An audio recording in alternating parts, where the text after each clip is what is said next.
Do you know what you're listening to? You're listening to Thoughts of the Week. Oh, how's that? What's up, everybody? And thank you for listening to and those who are watching Thoughts of the Week. I appreciate you guys for checking out another episode. I have a lot of listeners on Spotify, Breaker, Google Podcasts, Apple Podcasts, Google Play Music, Radio Public, Overcast, Pocket Cast, the podcast app.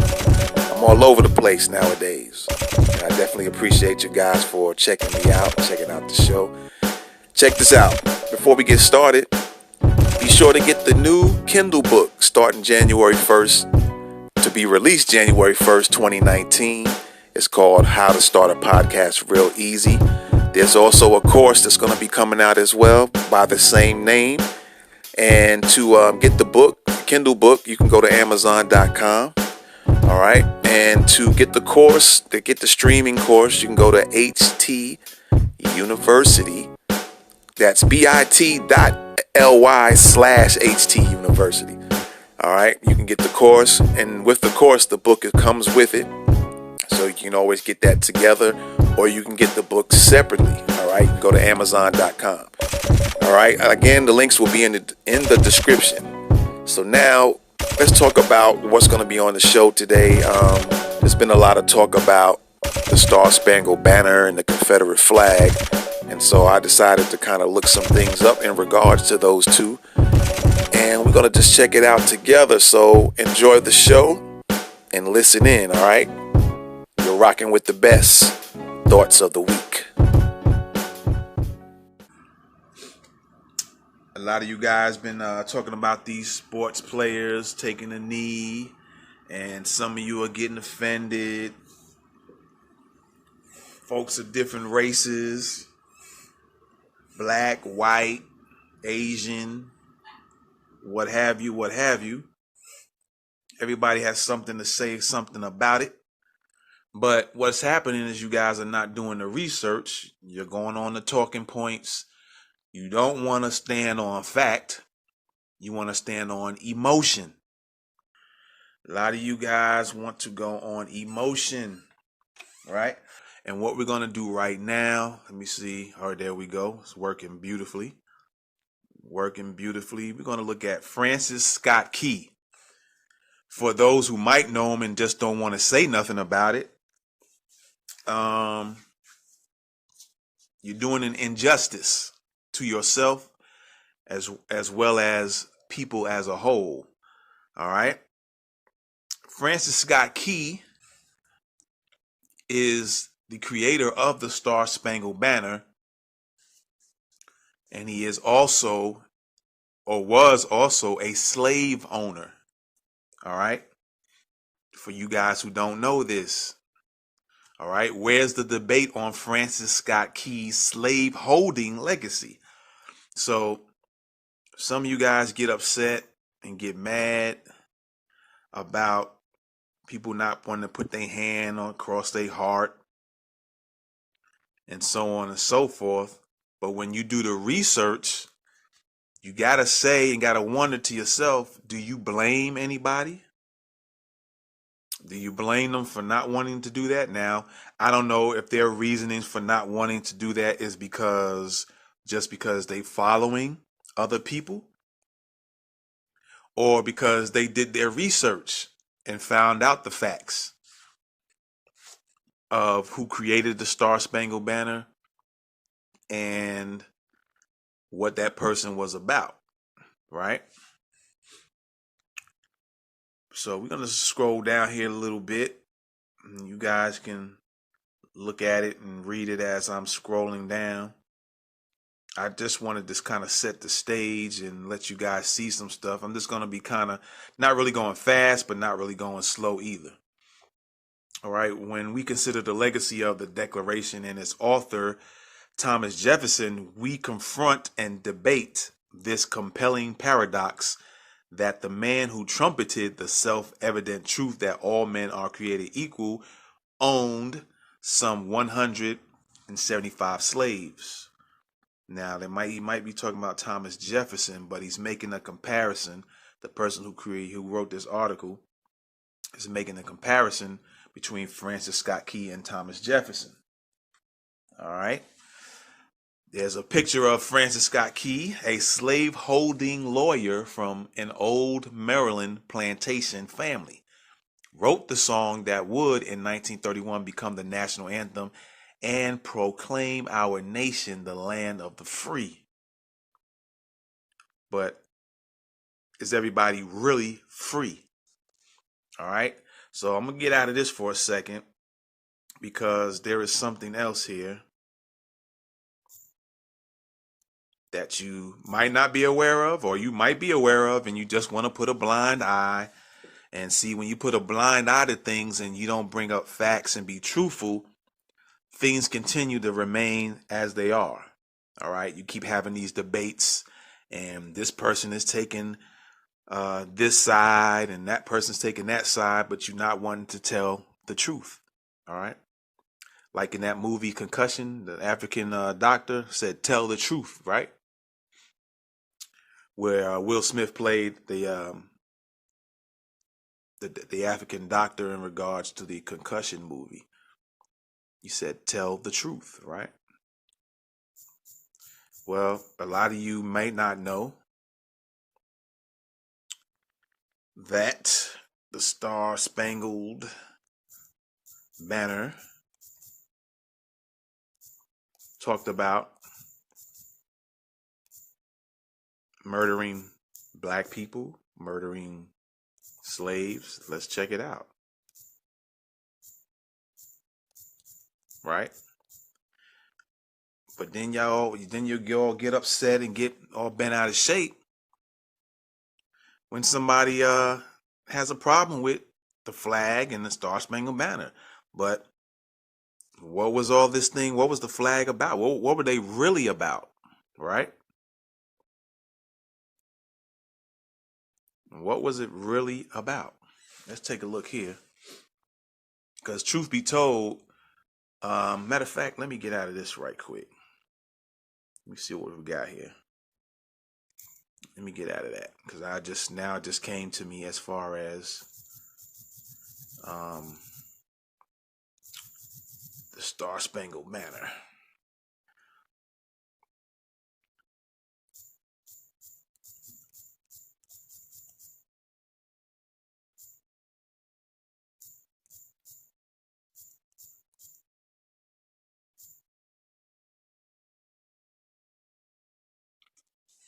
Let's take a look at here. Oh, we always get the same little things popping up. Let's see. Let's check this out right here. See,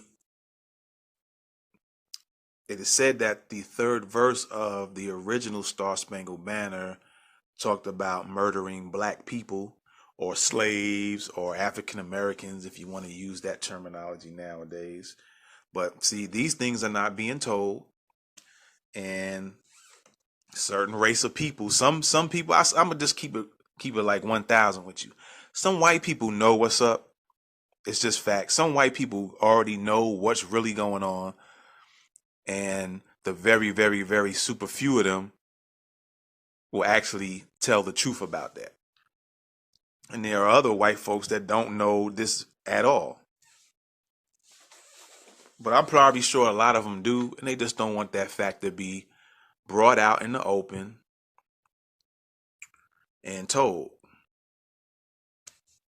And another thing, just I don't know if you want to say as a side note or whatever, is that even the current Star Spangled Banner talks about bombing and bursting in the air. It's talking about killing people. But yet, on one end, we'll talk about being peaceful, but yet you represent a song that's constantly talking about bombing folks when you really break it down, right?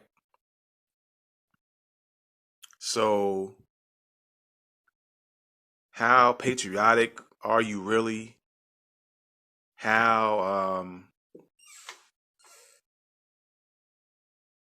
do some people get the nerves to even get upset about it, right? To understand the full Star Spangled Banner story, you have to understand the author, Key was an aristocrat and city prosecutor in Washington, D.C. He was like most enlightened men at that time. They always say that he wasn't against slavery, but when you do your research, again, he owned slaves.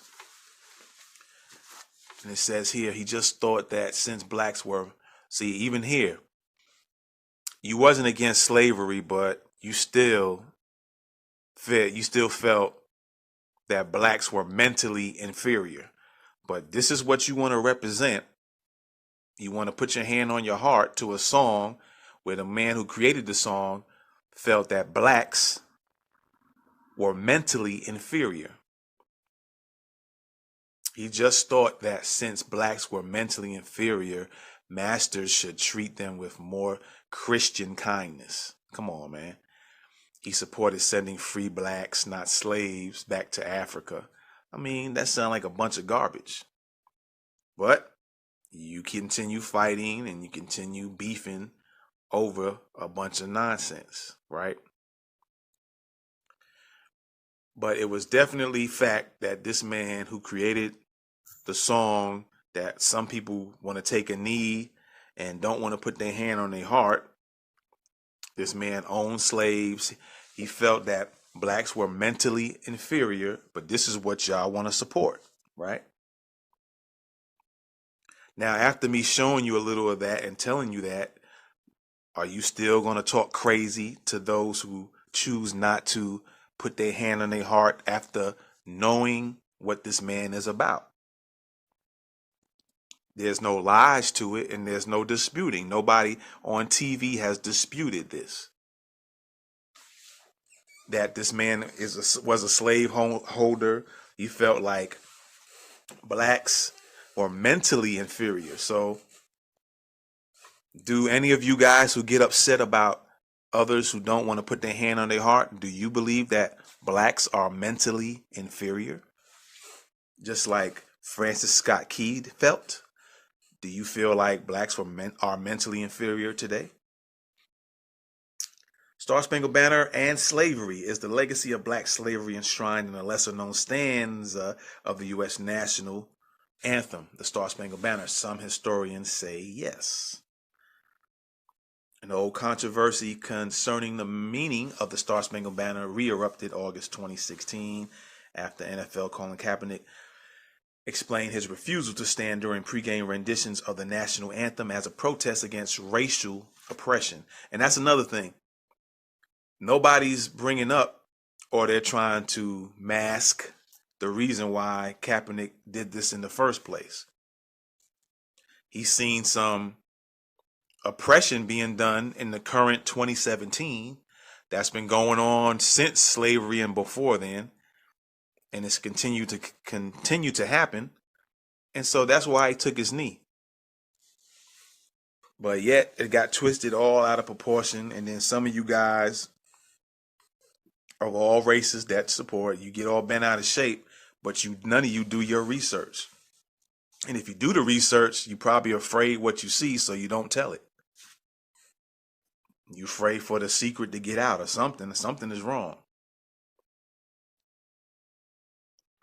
But you guys, here's, I don't know who this Radley, I don't know if he's a football player or what, Radley Balco, in his Twitter feed said, damn, did not know this. The third verse of the U.S. national anthem literally celebrates the deaths of slaves. All right, that's a white guy telling you this, right? Do you feel a little bit more comfortable because it's a white guy telling you? All right, so y'all can get mad at me if you want, but I'm just bringing out facts. So the one thing I've learned is that you can't dispute facts. Now, you can have a bunch of opinions about stuff, and y'all can sit up there and get mad and bent out of shape and dispute opinions, but you cannot dispute facts. Right? Francis Scott Key, the wealthy American lawyer who wrote the Star Spangled Banner in the wake of the Battle of Fort McHenry on 14th of September 1814, was a slaveholder who believed blacks to be a distinct and inferior race of people, which all experience proves to be the greatest evil that afflicts a community.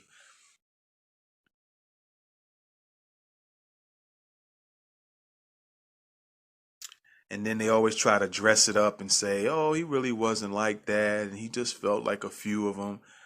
But come on. Let's be for real. Let's be honest. Stop playing games. All right. So, I mean, that's that on that. So I'm going to go to something else real quick. I am a researcher, so I do some research from time to time. So I figured I'd do a live research special report, right? For you guys. And you can look at it and you can do some more further research and or just take what I put out there for you. And some of you guys can get mad and throw up fingers and start calling folks nigger and all that other stuff if you want to. All right. But the facts don't lie. They say numbers don't lie. Well, facts don't lie either. All right. So here's one more thing here that I want to look at. So let's see.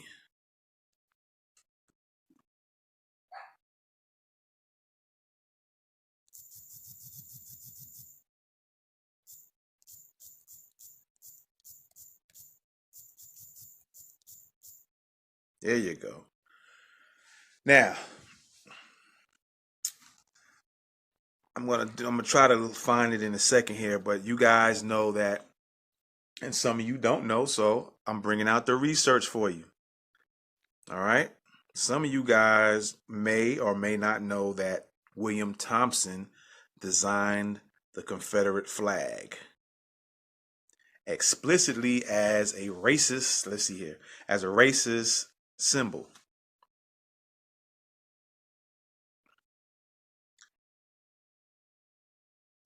While we consider the flag, which has been adopted by the Senate, as a very decided improvement of the old United States flag, we still think the battle flag on a pure white field would be more appropriate and handsome. Such a flag would be a suitable emblem of our young Confederacy and sustained by the brave hearts and strong arms of the South. It would soon take rank among the proudest ensigns of the nations and be hailed by the civilized world as the white man's flag. What I'm going to look for specifically is William Thompson specifically commented for you guys who keep, because the argument always came out that it's not, the flag is not about race, the race is not a racist flag. But William Thompson himself, let's look that up. We're going to research it. We're going to bring out the facts. We're going to make it plain.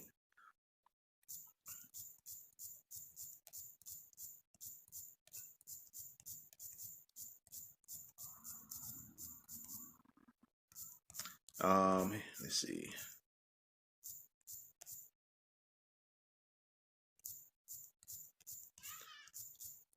I think in one of his speeches or his writings, he comes out and says that the flag is for white supremacists, or it's a white supremacist flag.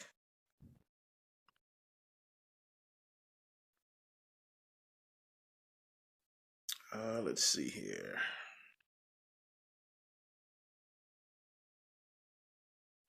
See, I looked these things up several years ago, so I can't remember exactly the articles and the documents that I located where he actually states that it is white supremacist or white supremacy flag.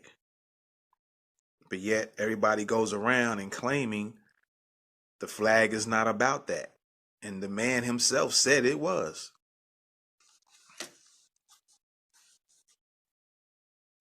By 1863, the Army of Northern Virginia's square battle flag was so popular among the Confederacy that it was incorporated into the upper left corner of the new flag.